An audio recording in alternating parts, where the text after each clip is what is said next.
Hello students, welcome once again to our channel Score High to Soar High. In this channel we have been uploading subject matter related to class 12 physics. In this video series we have been looking into derivations of class 12 physics lesson 1 electrostatics. This is the 10th derivation. Come on, let us move on to the derivation. Before that, subscribe this channel and share it with your friends and relatives. Come on, let us see the derivation. Derivation number 10. Electric field due to a uniformly charged spherical shell. Now, sphere, you know that. What is meant by a spherical shell? A shell which is in the shape of a sphere, and moreover, shell means it is empty within. Now, case A, at a point outside the shell, there is a shell and we are going to consider a point outside the shell. Now, the small r represents the distance in between the center of the shell and the point on the Gaussian surface, and capital R is the distance in between the center of the shell and a point on the shell. Now see the difference. Small r is the difference in between the center and the point. That's what we are going to consider, through which the Gaussian surface is drawn, and capital R is the radius of the shell itself.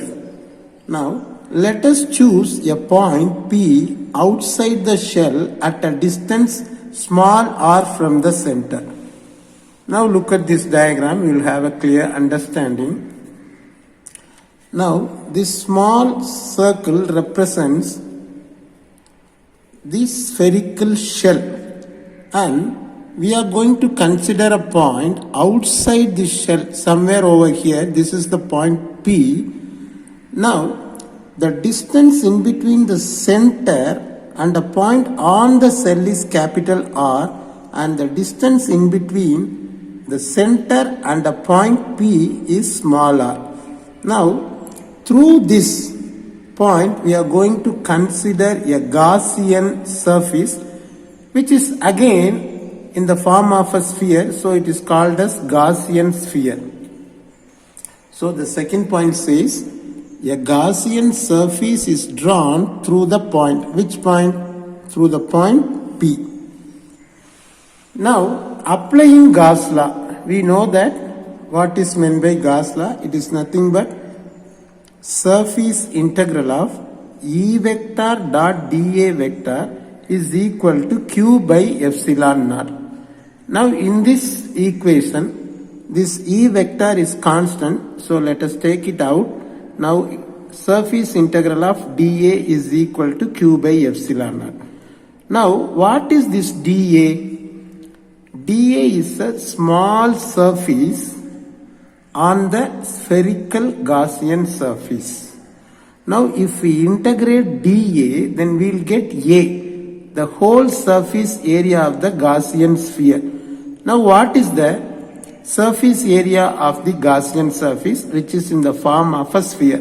So what is the surface area of a sphere? 4 pi r square. Small r is the radius of the Gaussian sphere, so we have taken small r. So 4 pi r square is equal to 4 by epsilon naught. In the next step, E vector is equal to this 4 pi r square comes this side. So it comes below. So E vector is equal to Q by 4 pi small r squared epsilon naught is the expression for this point at a point outside this shell. Now case B, at a point on the surface of the spherical shell. Now here we are going to consider the point on the surface of the spherical shell itself, not outside, neither outside nor inside, but on the shell itself. So in this case, the small r, what we have taken for the previous case, is equal to, it becomes equal to capital R. That means the radius of the spherical shell itself. So here we no need to draw the diagram and all.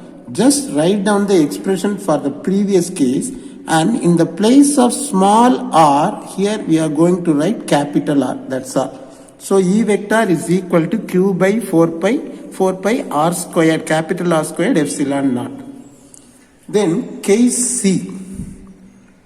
In case C, we are going to consider a point inside the spherical cell. At a point inside the spherical cell. So here, this larger circle represents the spherical shell. This larger circle represents the spherical cell, and we are going to consider a point within, in other words, inside the spherical cell, somewhere over here. Let that point be P, capital P. So the radius of the shell is capital R, as we have already mentioned. But what about the radius of the Gaussian sphere? That is nothing but a sphere which is drawn along the point. That's what we have considered. That is nothing but capital P. So the radius of the Gaussian sphere is small r, and the radius of the spherical cell is capital R. Here the Gaussian surface is the smallest circle. So here the small r is smaller than capital R. Here what we are going to do is, as usual, we are going to apply Gauss law, which is nothing but surface integral of E vector dot dA vector is equal to Q by epsilon naught. E vector is constant, so let us take it out. So surface integral of dA vector is equal to Q by epsilon naught. Again E vector into, when we integrate dA is nothing but a small surface on the Gaussian surface. When we integrate it, we will get A, the total area of the whole Gaussian surface, which is in the form of a sphere. So what is the surface area of a sphere? 4 pi r squared. Here small r is the radius of the Gaussian surface, in other words Gaussian sphere. So 4 pi r squared is equal to Q by epsilon naught. In the next step, E vector is equal to Q by 4 pi r squared comes this side. So Q by 4 pi r squared epsilon naught. This is what the expression we have got. But E vector will become 0. The reason behind is, no charge exists inside a Gaussian surface.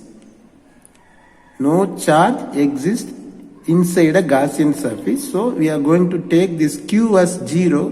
When Q becomes 0, altogether this electric field will become 0. Since Gaussian surface encloses no charges, so within the Gaussian surface no charge exists. Therefore Q is equal to 0. When we substitute the value of Q as 0 in the electric field equation, then electric field becomes 0. Where? When we consider a point within the spherical shell. So with this video has come to an end. Let us meet in the next video with another derivation. Like, share and comment and subscribe our channel and click the bell button for more videos. Thank you.